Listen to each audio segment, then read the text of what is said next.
I aimed to find the 7 freaks of Jiangnan for revenge. But my luck was not good because the 7 elders of Quanzhen were unexpectedly all in Mongolia. My eyes could not see. How could I match these 7 people? That son of the Red Sun, Maya's internal strength was profound. Even though he spoke without effort, his voice was able to travel far.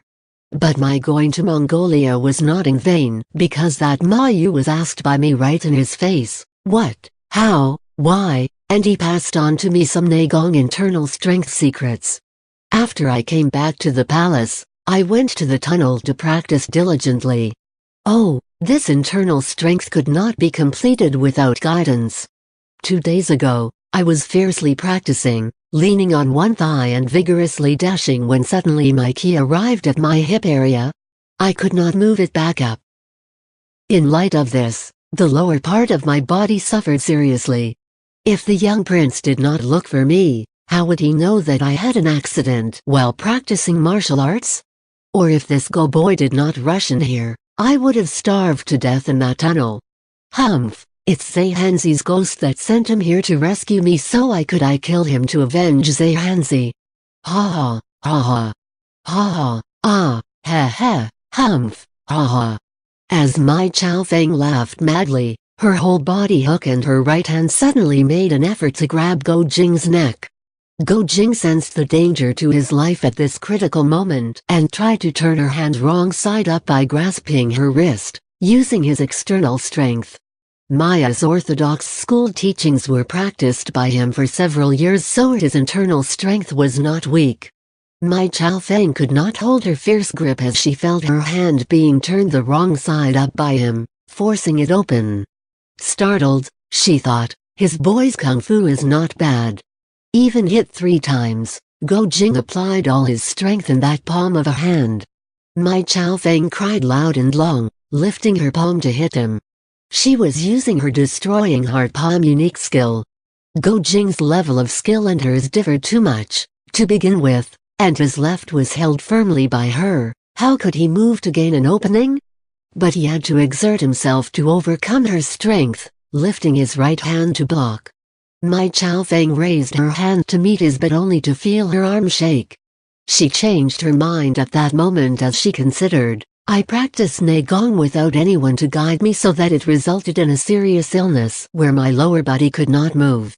I heard him say a moment ago that Mayu taught him the Quanzhen sect Neigong, then it would be convenient if I force him to tell me the Neigong secrets. How could I kill him to avenge Zhehanzi and only pick his brain later? Fortunately, this boy has not died yet. At that moment, she returned her hand again to grasp Go Jing's neck and said, You killed my husband, how can you still expect to live? But if you listen to what I have to say, then I'll let you die quickly. If you're stubborn, I will let you experience suffering and misery. I'll start with your finger, biting and chewing it until everything is eaten. She had an accident, resulting in her lower body paralysis. Afterwards, she was starving for days, so when she said that she wanted to eat Go Jing's finger, it was not just idle talk to intimidate him. Go Jing felt a shiver as he watched her open mouth, showing several white teeth. He did not dare say a word. Mai Chaofeng asked, Mayu taught you how to sit while meditating, how is it? Go Jing then understood. Originally, she thought I will teach her Neigong. Then later, she will go after my 6 Shifu to harm them. Even if I die now, how can I let this jealous woman increase her skill and harm my 6 Shifu? He shut his mouth and did not answer immediately. Mai Chaofeng's left hand tightened and Go Jing felt the pain and the biting cold, but he had made up his mind, so that he said, You want to obtain the orthodox Neigong. Give up the idea while it's still early. Mai Chaofeng saw that he was tough and unyielding, so she loosened her hands to let him go as she said softly, I promise you that I will take the medicine to Wang Chuyi and save his life. Go Jing felt a shiver of cold. Ah, this is an important change. It's good that the lower part of her body cannot move. My 6 Shifu have no need to fear her. Thereupon, he said, All right. You make an oath and I in return will pass on to you the training methods. My Chao Feng was extremely happy and said, "Surname of Go." The stinky boy with the surname of Go said that he will teach me the Quanzhen sect Neigong methods. If I, my Chao Feng, do not deliver the medicine to Wang Chuyi, may my entire body lose its movement and forever endure misery." As soon as she said this, suddenly to their left some Tanjiang in front of the palace, a person scolded, "Stinky boy, come out here and die." When Go Jing heard the voice, he recognized it as the three-headed dragon Hutong Hai. Another one said, "Surely, this small girl is nearby." I'm relieved. She can't run away. The same time that the two people were talking, they were also walking away. Go Jing was startled. Wronger has not yet left and allowed them to track her trail. Changing his intention, he turned to my Chao Feng and said, "You still need to do one more thing, otherwise no matter what you force me to endure, I won't tell you the secret." My Chao Feng got angry. "What is this other thing you have?" "I don't agree." Go Jing said, "I have a good friend, a young girl. The group of experts from the palace is chasing her. You must rescue her and bring her out of danger." My Chao Feng grunted and said, "How should I know where she is? If you want me to do it then quickly, tell me the Neigong secret." Her arm immediately tightened. Go Jing felt his throat constrict, causing him great alarm. However, he was still unyielding and said, "Rescue you said did not say." Having no other alternative, my Chao Feng said, "All right. Then I'm depending on you, but don't think that my Chao Feng does things to please others. Today is the exception, you stinky boy. This young girl is your sweetheart? You're really full of affection but dumb. We made a deal. I'm only doing my part. I have agreed to rescue your sweetheart out of danger, but I haven't consented to spare your life." Go Jing heard her agree and was glad. Then he raised his voice and called out, "Wronger, come here. Wronger." Just after calling twice, suddenly Huang Rong's figure appeared from behind some rose shrubs nearby. She said, "I'm already here." Go Jing was delighted. "Wronger, come quickly. She agreed to help you. The others can't harm you now." Huang Rong had been listening to Go Jing and my Chao Feng for some time behind the rose shrubs. She heard how he never gave a thought to his own life and never forgot about her safety. In her gratitude, 2 drops of tears rolled down her cheeks as she shouted at my Chao Feng, "My Ruo Hua, let him go." My Ruo Hua was my Chao Feng's name before her master changed it. No one in Zhonghu knew, and for dozens of years, she had not heard these 3 characters uttered by anyone. However, today it was being shouted by this person. Greatly startled, she asked, "Who are you?" Huang Rong said clearly, "The peach blossom shade leaves behind the divine sword, the jade ocean current gives life to the jade flute. I am surnamed Huang." My Chao Feng was even more startled and could only stammer, You. Huang Rong called out. "You what?" The East China Sea Taohu Island snapping finger, the pure sound of the cave, the green bamboo forest, the trial sword pavilion, you also remember?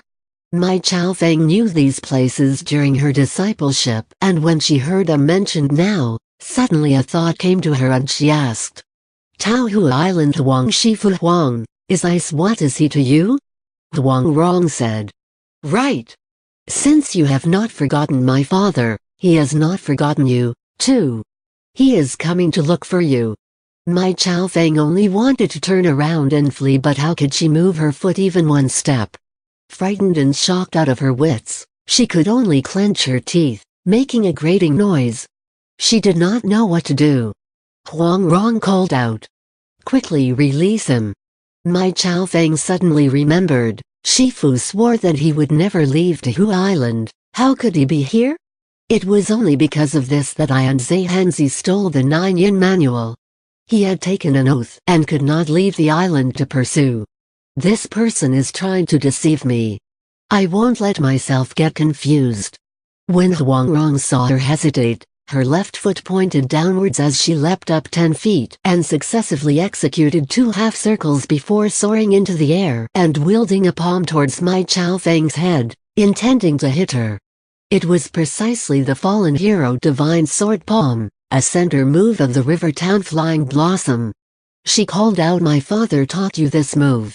Have you forgotten?" Mai Chao Feng heard the noise of the air rustling around her, but she kept still, her suspicions still in place, though she raised her hand and softly called out, "Apprentice sister, you have spoken with Shifu?" Huang Rong let her body drop, using one hand to pull and then drag Go Jing to her side. Originally, Huang Rong was the Peach Blossom Island Master Huang Yaoshi's only daughter. Before giving birth to her, her mother had a turn for the worse, which caused her to be physically and mentally exhausted, leading to her death after a difficult labor.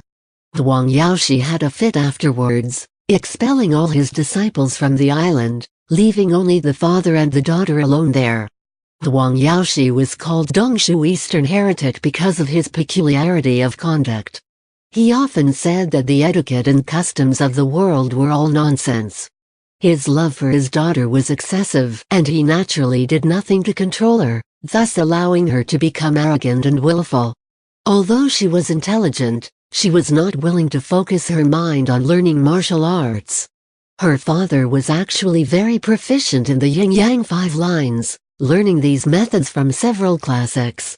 She was able to learn when still very young, but even though her father had already reached a divine level, she was nevertheless unable to go beyond the Taohu Island martial arts basics. One day, she was playing on the island when she came upon her father's enemy imprisoned in the cave. Feeling lonely, she conversed with that person, talking for almost half a day. The person's words were interesting to her, so that she often returned, seeking him out only to speak with him, to find relief in that exercise. Afterwards, Master Huang Yaoshi found out and reproached her severely. Huang Rong had never been beaten or scolded by her father, so she reacted with anger and self-pity. Her cunning and unreasonable temperament manifested itself suddenly, and she took the boat to escape Taohu Island, thinking that no one cared for her there. Thus, she cut all wish for it and disguised herself as a poor, miserable youth, going in all directions, dissolute, though in her heart she was still with her father. She thought angrily, "Since you don't love me, then I will make the world feel most pitiful for a young beggar." However, she did not expect to meet Go Jing and Zhang Jiaku. At first, she went to the wine shop with him to spend his money and cause a disturbance, intending to lay on him her resentment towards her father. Who would have thought that he would be so dumb, with no idea at all, talking with her as though they were old friends, and even giving her his horse, showing his concern? She was bitter and lonely, thinking about how she deceived him, but he continued to treat her honestly. She was touched. Since then, the two of them became good friends.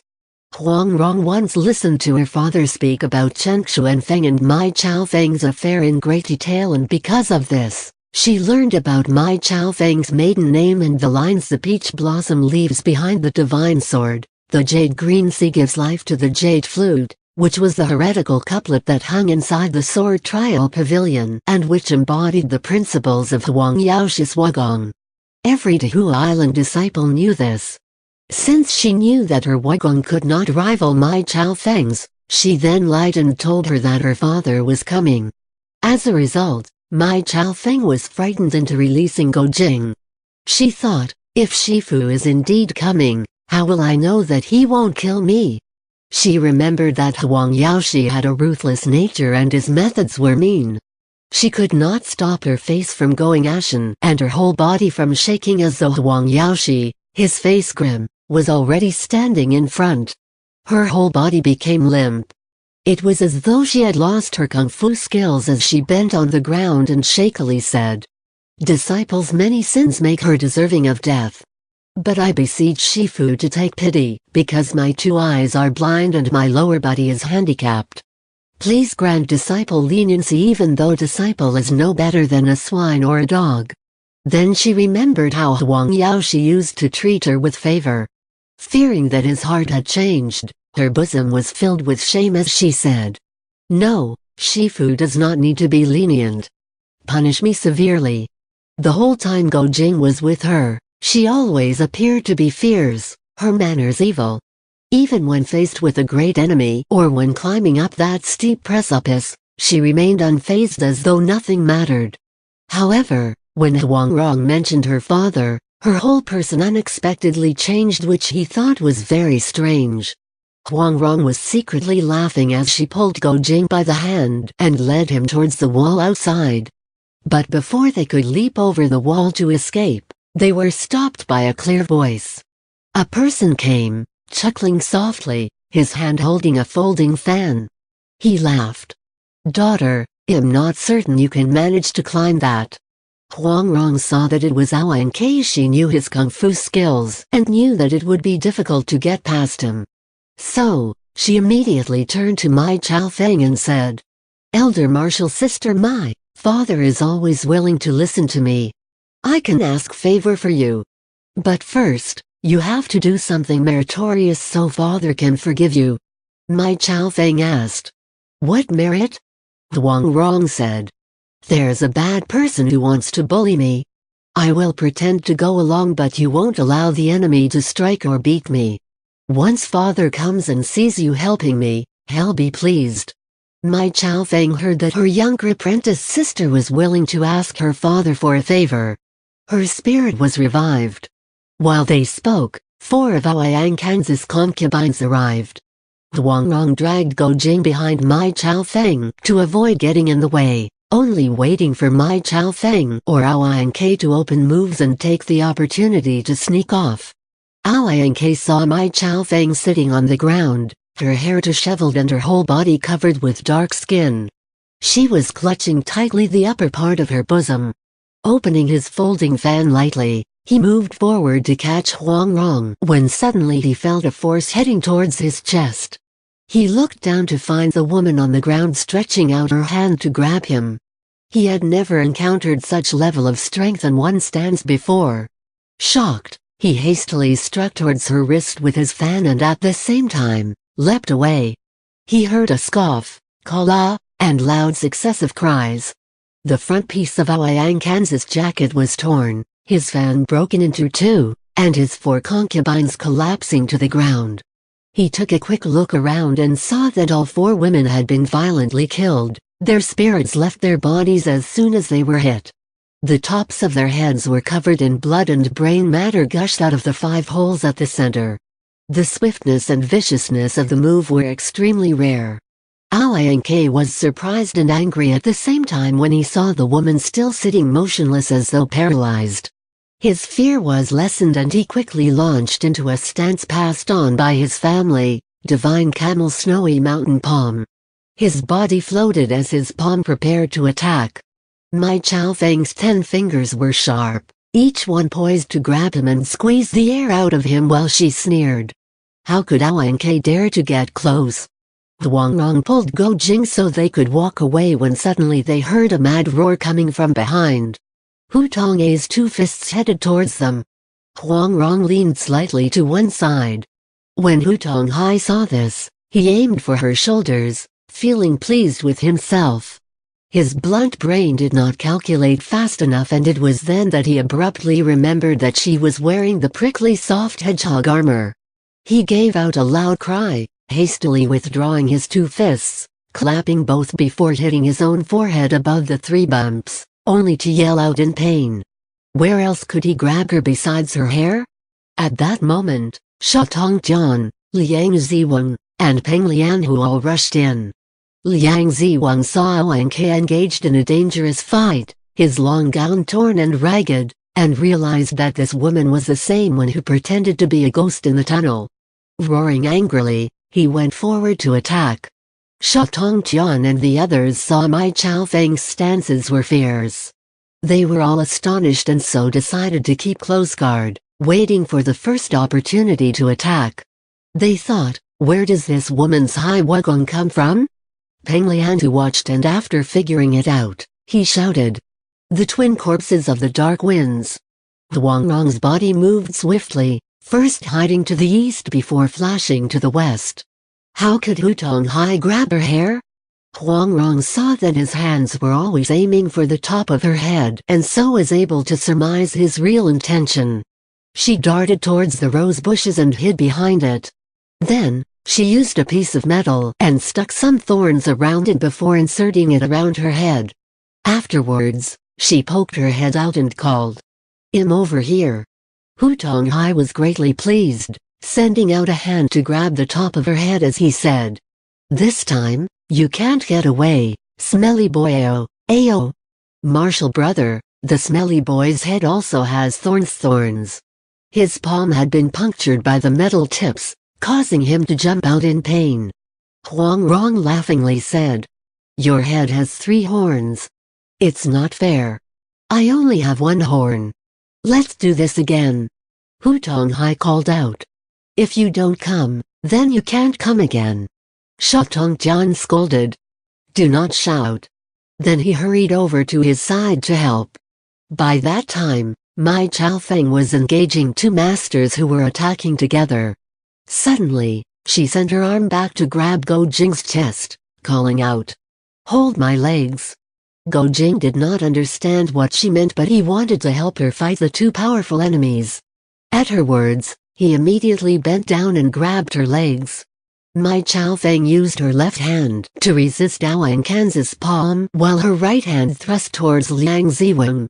She said to Go Jing, "Carry me to chase after that old man Liang." Go Jing suddenly understood. Originally, her body cannot move. She wants me to help her. Thereupon, he placed Mai Chaofeng on his shoulders, according to her instructions, and hurried after the fleeing enemy. His body had a strong kung fu basis, and Mai Chaofeng's body was not heavy, so even though she was on his shoulders, it did nothing to diminish his speed. He quickly leapt and Mai Chaofeng soared along with him. Mai Chaofeng did not forget about the Neigong secret, so even though she was facing the enemy, she also asked, "To practice Neigong, how is it done?" Go Jing replied, "Sit cross-legged, 5 hearts facing the heaven." Mai Chaofeng asked, "What are the 5 hearts facing the heaven?" Go Jing said, 2 hands, 2 feet, and the head all become 5 hearts. Mai Chaofeng was delighted and her spirits rose. She reached out to brush the shoulders of Liang Ziwang, whose blood jumped as he started and ran away. Go Jing was about to chase after him when suddenly the Dragon King Sha Tongjian ran in front of him to help his apprentice brother capture Huang Rong.